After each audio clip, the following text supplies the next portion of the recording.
a growing number of people around the world, America's war on terror is about hypocrisy and double standards, about terrorists classified as good and bad, depending on their usefulness to the great game of power politics. For years, Osama bin Laden was not only regarded in Washington and London as a good terrorist, he was virtually our creation. One of the most closely guarded secrets of the Cold War was America's role in supporting Afghan warlords known as the Mujahideen. The official story is that America backed these fundamentalists in response to the Soviet invasion of Afghanistan in December 1979. But that's not true. It was 6 months before the Soviet invasion, in July of that year, that President Jimmy Carter authorized $500 million to help set up the Mujahideen, a terrorist organization. The American people were completely unaware that their government, together with the British Secret Service, MI6, had begun training and funding Islamic extremists, including Osama bin Laden. Out of this came the Taliban, Al-Qaeda, and September the 11th.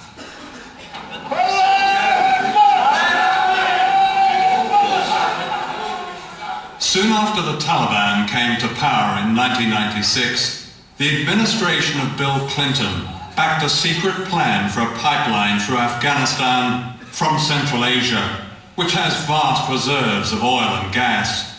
The Taliban were offered a generous cut in the deal and secretly invited to Washington and Texas. They were treated royally, taken shopping and flown to tourist attractions like the NASA Space Center and Mount Rushmore. Their tour was so secret that no television news covered it. Most Americans knew nothing. By the time George W. Bush came to power, the link between Al-Qaeda and the Taliban was an embarrassment, and September the 11th gave Bush an opportunity to get rid of them. Today, Afghanistan is run by a regime installed by the Americans, and the pipeline deal is going ahead. September the 11th also presented an opportunity to an influential group who, even by Republican Party standards, were extreme. Ray McGovern is a former senior officer of the Central Intelligence Agency, the CIA, and a personal friend of George Bush Sr., the president's father. These same people who are running U.S. policy now are people that the president's father kept at arm's length. They were referred to in the circles in which I moved when I was briefing at the top intelligence and policy levels. They were referred to as the crazies. The crazies. I mean, you used to talk about the crazies, everyone knew who they were. Richard Pearl, Paul Wolfowitz, Doug Feith, those folks. The crazies also include Donald Rumsfeld, seen here in Baghdad in 1986, warmly greeting Saddam Hussein, who was then being armed to the teeth by America and Britain. This is one of their blueprints, published in 2000 by the extreme right-wing group Project for a New American Century. The US military will fight multiple simultaneous wars as the cavalry on the new American frontier. The principal author is William Crystal. The problem with America is not that we go around marauding around the world imposing ourselves. The problem with America in the last 10, 15 years since the end of the Cold War, really in the last 60 years, is that we've been too slow to get involved in conflicts. Outside America, people have worried about the United States conducting an unprovoked attack on a country, a sovereign country. Are they?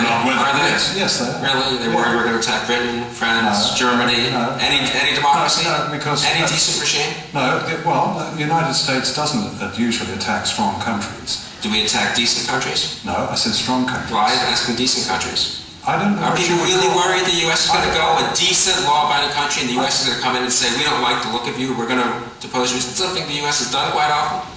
How many countries has the U.S. attacked in the last 15 years? Well, since World War II, there have been 72 interventions by the United States. Is that right? Yes. That's ludicrous. Well, it's not ludicrous, it's true. These are some of the countries where the United States, directly and indirectly, has overthrown governments, manipulated elections, and attacked popular movements since 1945. Bush's war on terror is just another brand name replacing the Red Menace as justification for a systematic aggression. This is well documented, yet it remains a kind of secret history, seldom reported in the West as a war of terror. Why is it wrong for dictators and terrorists to kill innocent civilians, and right or excusable for the United States to do exactly the same? Well, the United States doesn't do it, and if we did it, it would be as reprehensible as what the terrorists do. The United States doesn't kill innocent civilians? No, the United States does not target civilians. Those of us on the outside who look at September the 11th, where 3,000 people died in that tragedy, but then look at the thousands who have died since, wonder about double standards here. Would you address that? I think that the numbers that you're talking about are questionable. So let's leave aside your numbers. Why are they questionable?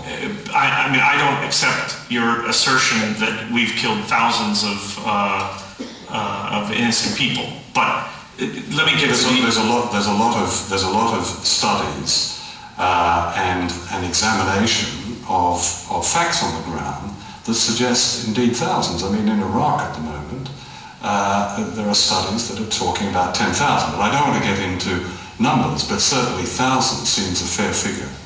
I don't know that that's true, and I don't accept the assertion.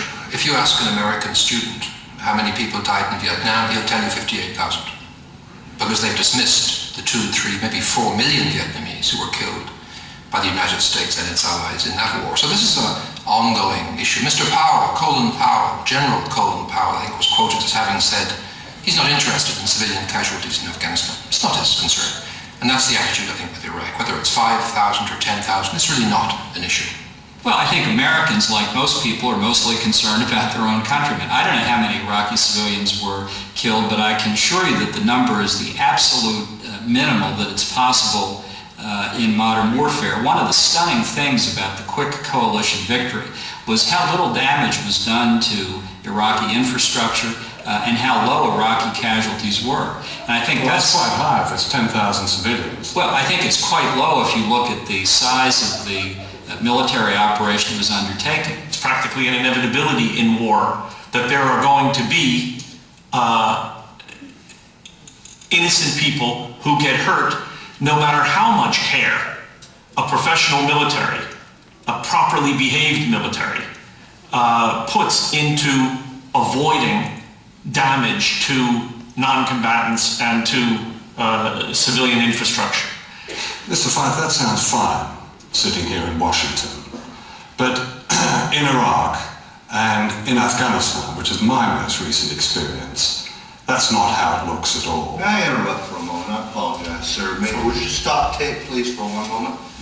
Thank you very much. Let me know when you stop tape. Excuse me? I'm sorry I'm doing this purposefully, sir. Have we stopped tape? It's very serious. I was not under the impression, sir. Mr. Fife's minder, an army colonel, suddenly stopped the interview as I had pursued the question of civilian deaths. I agree. Over at the State Department, Undersecretary John Bolton concluded his interview with his own insight into my line of questions. One of our major objectives today is to put the government of Iraq back in the hands of Iraqi people so that they can enjoy the benefits of their country's resources and so that American soldiers can come home as soon as possible. Okay. Thank you, Mr. Bolton. Okay. Appreciate it. Are you a Labour Party member? Well, Labour Party, they're the Conservatives. So you're a Communist Party member? The American media played a vital role in the invasion and the deception. Instead of challenging the propaganda, it echoed and amplified it,